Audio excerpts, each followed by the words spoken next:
जाको प्रिय न राम वदेही, तजिए ताही कोटि वैरी, सम यद्यपि परम स्नेही। तजियो पिता प्रहलाद, विभीषण बंधु भरत महतारी, बलि गुरु तजियो कंत ब्रज बंती ही, भय मुद्र मंगलकारी। नाते नेह राम के मनियत, सुहृद सुसेव्य जहाँ लो, अंजन कहाँ आँख जेहि फूटे, बहुत कहो कहाँ लो। तुलसी सो सब भांति परम हित, पूज्य प्राण के प्यारे प्यारो, जासो होय स्नेह राम पद, एतो मतो हमारो। वदेही यानी कि सीता, सीता का नाम वदेही। महतारी यानी कि माँ, माता। बलि एक राजा का नाम था। कंत यानी कि पति, हस्बैंड। ब्रिजबंती ही मतलब ब्रिज की स्त्रियों ने। भय मतलब हुए। मुद यानी कि प्रसन्नता से। मंगल यानी कि कल्याणकारी। सुहृद मतलब मित्र।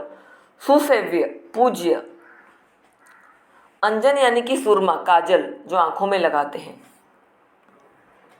तुलसीदास जी कहते हैं कि जिसको श्री राम और सीता अच्छे नहीं लगते, ऐसे व्यक्ति को दुश्मन के समान त्याग कर देना चाहिए, मतलब उनसे दूर रहना चाहिए।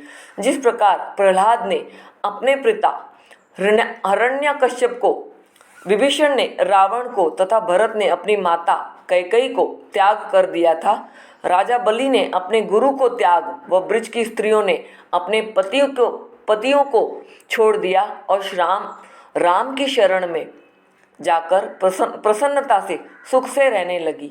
राम से स्नेह करो, जहाँ तक हो सके उनकी सेवा करो।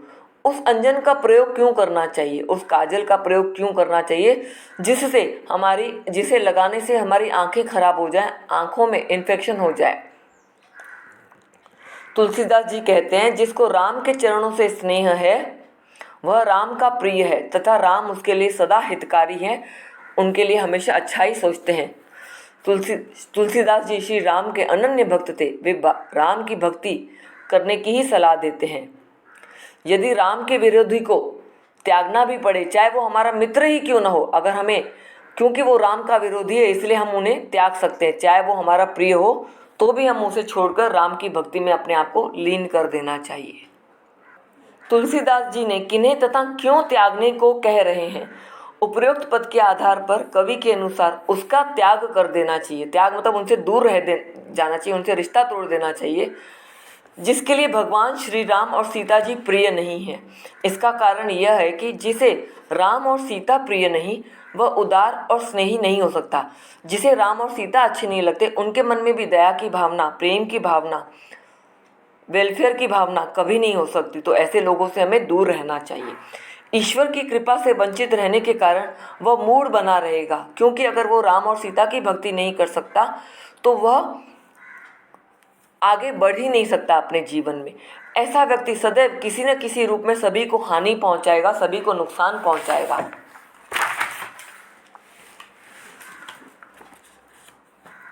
उपयुक्त पद के आधार पर स्पष्ट कीजिए कि किस किस ने अपने किन किन प्रियजनों को छोड़ दिया था।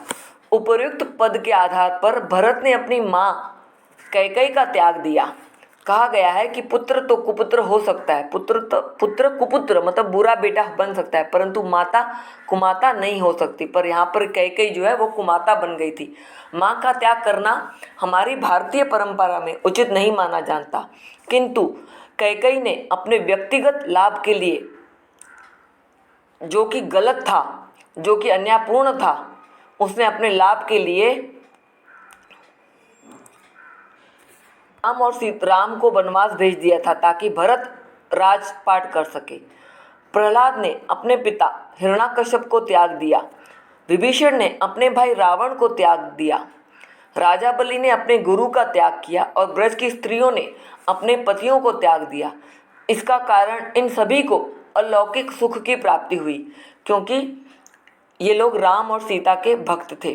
विभीषण ने अपने भाई रावण को त्याग दिया इसीलिए क्योंकि उसके बहुत समझाने पर भी विभीषण ने अपने भाई रावण को बहुत समझाया कि वो अपना हठ छोड़ दे और सीता को राम को सौंप दे, पर वह अपना हठ न छोड़ पाया।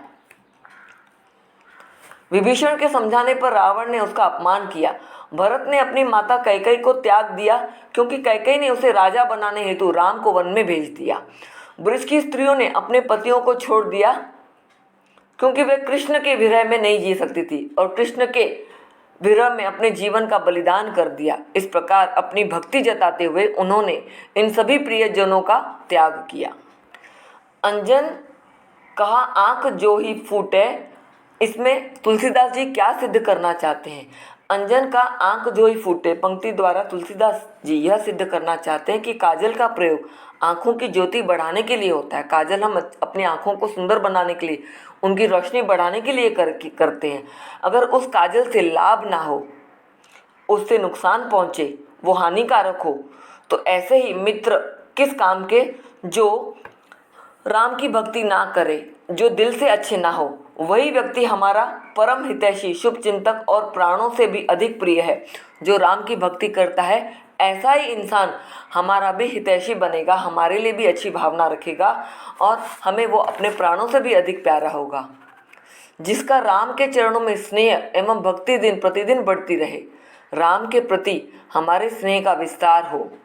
जो भगवान राम से स्नेह रखते हैं वही हमारे मित्र व हितैषी लोग होते हैं। यही समझाने का प्रयत्न किया है।